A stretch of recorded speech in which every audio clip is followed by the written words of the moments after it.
Olá, meu amigo, minha amiga. Eu estou lendo o relatório da Polícia Federal no inquérito que apura a responsabilidade da Orcrim, que esteve à frente do nosso país, na subtração, na remessa, na venda, no leilão, na repatriação, na compra de algumas peças, no desaparecimento de outras tantas, nesse escândalo que envolve joias pertencentes à República Brasileira. E quanto mais a gente lê, mais a gente vê que essa gente não tem a menor escapatória. Hoje eu consegui ter mais algumas informações na leitura que eu estou fazendo, né, de que alguns álibis dessa gente estão absolutamente já destruídos. Eu vou revelar aqui para vocês do que se trata, porque tem bolsonarista vindo para as redes e até defesa do Bolsonaro, né? A defesa jurídica do Bolsonaro, jogando aqui alguns argumentos que eu também irei desmontar aqui para vocês. Obviamente, o Supremo Tribunal Federal, quando estiver julgando toda essa história, vai julgar aquilo que eles lerem nos autos, né? Por mais que a defesa seja feita, não adianta você ter a acusação formal de uma coisa e a defesa levantar uma outra que não tem nada a ver com aquilo. Fica uma defesa absolutamente imprestável. No entanto, eles estão tentando jogar para a torcida, assim como alguns parlamentares bolsonaristas que estão fugindo desse assunto. Alguns deveriam se dar ao trabalho de ler esse relatório, né? Ele tem quase 2.000 páginas. Esse relatório tem situações ali que beiram a comédia e eu irei compartilhar aqui com vocês. Bom, tem muita coisa envolvida nesse assunto aí, eu vou conversar com vocês também sobre outras realidades no dia de hoje, mas antes de mais nada é sempre muito importante convidar você que está chegando agora ao nosso portal e ainda não nos conhecia, para que você venha fazer parte aqui das nossas discussões, conheça também os nossos outros vídeos. Se você gostar, compartilhe, recomende, dê seu joinha em todos, dê o seu comentário também e se puder se inscreva aqui no nosso clube de membros. Você que é muito bem-vindo e muito bem-vinda. Bom, vamos aqui aos temas, gente. Começando aqui com uma situação que mostra que quando a gente vai lendo esse relatório da Polícia Federal, a impressão que nós temos é que você está lendo um livro ali de ficção e que tem uma série de situações cômicas. E aí você do nada começa a rir, né? Se você estiver num ambiente assim que tem várias pessoas, por exemplo, se você estiver dentro de um ônibus, no avião, no metrô, estiver lendo esse relatório, você vai dar uma parada, as pessoas vão começar a ver você rindo e vão querer saber por que você está rindo, né? É porque essa gente, esses ladrões, essa quadrilha de ladrões de galinhas, simplesmente eles quiseram migrar para roubos mais sofisticados, né, subtrações mais sofisticadas, tendo ali à frente a figura do inelegível ex-presidente da República e todos eles achando que ficaram impunes, porque uma vez entronados no poder por mais 4 anos, eles conseguiriam tapar uma série de crimes que eles cometeram, né? Bom, então a gente vê a situação como essa, o Vanguard correndo para um lado, correndo para o outro, pegando avião, brigando com advogado, brigando com outro. Gente, são situações inacreditáveis, né? Isso tudo acontecendo durante o governo Bolsonaro, né? Hoje a matéria de hoje aqui na Folha diz que o governo Bolsonaro acionou 15 servidores em operação desesperada por joias, diz Polícia Federal. Inquérito da Polícia Federal mostra troca de farpas entre advogado de Bolsonaro e o ASEF. Todo Orcrim tem criminosos ali que se desentendem, né? Na divisão do que foi subtraído, alguém quer ficar mais próximo do chefe da Orcrim, tem de tudo, né?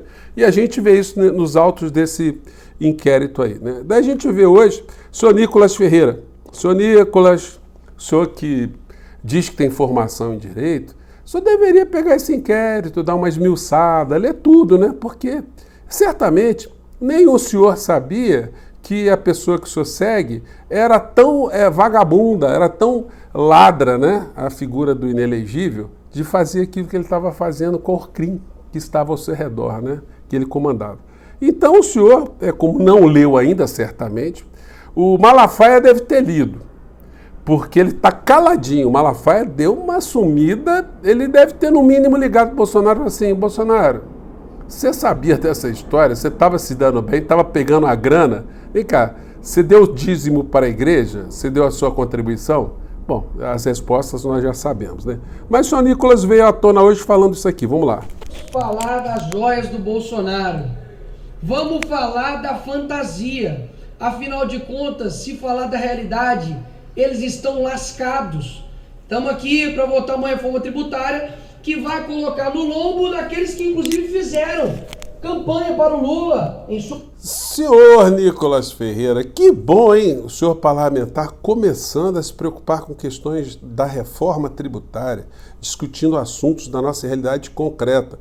Mas o senhor deveria prestar um serviço a pelo menos as pessoas do campo da extrema-direita e explicar que o relatório da Polícia Federal é mentiroso, que o Bolsonaro não se meteu em nenhum tipo de crime como está apontado ali, né, nos autos, né? Que ele não recebeu nenhum dinheiro, que a Orcrim não estava agindo totalmente concatenada, toda articulada para práticas de crimes, né? Seria um serviço legal a prestar. Agora, os veículos de comunicação têm uma missão muito importante, né? De revelar aquilo que está nesse curso dessas investigações todas, porque, como eu disse para vocês, tem situações que são tragicômicas, né? Então o senhor Nicolas Ferreira, ele está querendo discutir economia, mas se o senhor for discutir economia, o senhor vai ficar em maus lençóis, porque os indicadores estão muito positivos, né? Por outra razão, que a avaliação do presidente Lula subiu, foi para 54%. E a administração de Lula, para nós progressistas, ela funciona como um sarrafo, né? Um sarrafo, uma linha. Para nós do campo progressista, é desse governo para cima, é desse governo para frente, e não desse governo, desse sarrafo para baixo, para o inferno, né? Então, para vocês, a coisa vai ficar muito complicada, porque as notícias são essas aqui, ó. Carrinho de famílias no supermercado está mais cheio com inflação e desemprego em baixa. Outra notícia aqui, inflação desacelera em junho e tem a menor alta para o primeiro semestre desde 2020.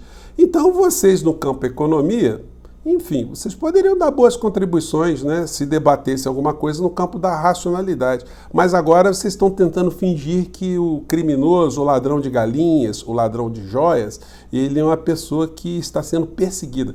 E o tempo todo se usa a figura do ministro Alexandre de Moraes para dizer que ele é um perseguidor. Só que o relatório não foi feito pelo ministro Alexandre de Moraes. O inquérito foi conduzido pela Polícia Federal, que esmiuçou e mostrou, né, a Orcrim que nós tivemos aqui no Brasil. Eu fico pensando, os investigadores e delegados, eles devem ter dado boas risadas também, né? Porque provavelmente eles estão acostumados a identificar quadrilhas, né, mais sofisticadas, né, mais inteligentes, porque essa gente era muito chinfrinha, mas a impunidade é que faz isso, né? O sentimento de impunidade que eles imaginavam.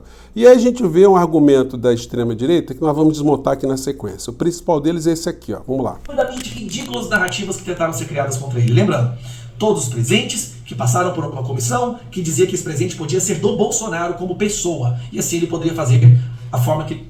Então, o argumento que a extrema-direita fica usando é esse, né? Ah, mas a comissão passou e avaliou que presentes eram personalíssimos e tal. Só que teve alguns presentes, entre aspas, né, que não passaram por essa comissão e desapareceram. Vocês devem se lembrar bastante, gente, porque essas imagens circularam muito, né? Esse barquinho e esse coqueirinho, eles estão desaparecidos, ninguém sabe onde é que eles estão, né? Já eram para ser devolvidos para a Fazenda Pública, né, senhor inelegível, né? Senhor Dudu Bananinha, Flávio Bolsonaro, esse homem tão pródigo, né, tão próspero em imóveis, né, uma pessoa ganhando um salário como ele ganha, ele ter conseguido multiplicar tanto o dinheiro dele, né? Essa gente pensa que engana quem? Eu gostaria muito de conversar com um bolsonarista e perguntar para ele, amigo, como é que é essa história do Flávio Bolsonaro, como é que ele conseguiu isso? Será que alguém consegue explicar? Evidentemente as pessoas nem querem explicar, né? Porque algumas estão tão cegas e, enfim, que apoiam qualquer banditismo que o clã Bolsonaro realize. Vão ter dificuldade quando eles verem algumas dessas criaturas sendo responsabilizadas e irem para a cadeia, né?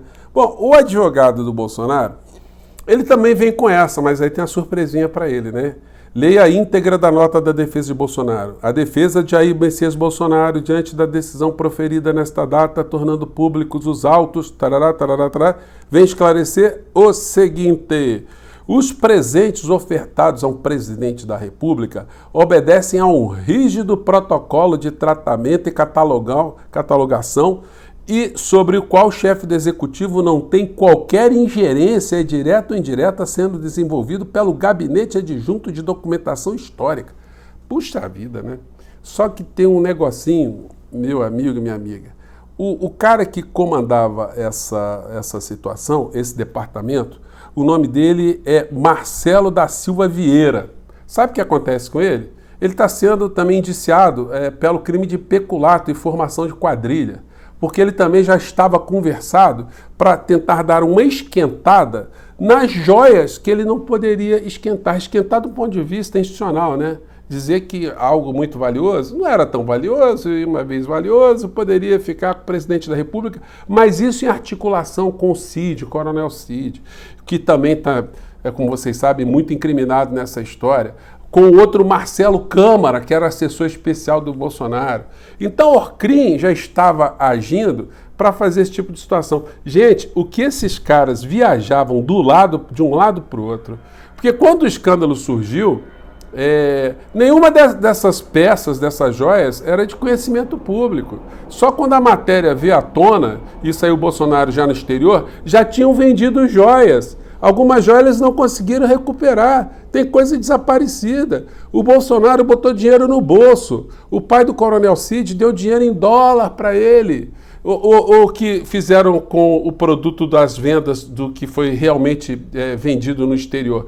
E se tinha alguma licitude no meio dessa história, por que essa gente levou tudo escondido para os Estados Unidos? Eles não podiam fazer algum tipo de transação aqui no Brasil, um leilão aqui no Brasil? Por que essas coisas foram totalmente escondidas? O senhor Nicolas certamente não sabia disso, o senhor Gustavo Gaia também não sabia disso, que a pessoa que eles idolatram tanto como sendo a pessoa honesta era um reles batedor de carteiras, um ladrão de galinhas, e vai entrar em cana. Não tem como o senhor Paulo Gonet, agora há 14 dias, nesse prazo que ele tem, né, dado pelo ministro Alexandre de Moraes, com base no Código de Processo Penal, não tem como ele não indiciar essas pessoas todas. Indiciar não tem como ele não oferecer denúncia, uma ação penal contra esses bandidos todos. É só ler o material que está ali. Aliás, todas as pessoas da extrema-direita, todos os jornalistas tinham que ler o relatório da Polícia Federal para verem como é que a Orcrim atuou, como eles, em desespero, eles tentavam tapar um buraco aqui, e tem coisa que desapareceu, tem um momento lá no inquérito que eles dizem o seguinte, e aquelas da dona Michele, aquelas lá passaram, aquelas lá ninguém está vendo, né? Aquelas lá sumiram, enfim. Tem uma parte do inquérito que fala esse tipo de situação. Então, antes dessas pessoas tentarem defender um criminoso, era legal elas lerem ali o relatório da Polícia Federal, porque ele está todo comprovado, ele está todo alinhavado, ele está todo amarrado. E uma coisa tão amarrada, um pacote tão bem amarrado assim, não é por um detalhe que depois teve lá um erro formal da Polícia Federal, que ninguém sabe por quê, que eles arrumaram um número lá de 25 milhões, que o trabalho todo será colocado em xeque, né? Quem tiver o mínimo de paciência vai ver o quão vigarista, o quão vagabundo, com V maiúsculo, me desculpe aqui a expressão, né? Estava entregue o nosso país nas mãos dessas criaturas todas que queriam ficar eternamente no poder, né? Gente, vou ficando por aqui, mande seu comentário e eu garanto a vocês que a fila está andando, tá? Vamos cobrar agora do senhor Paulo Gonet. Um grande abraço, tchau!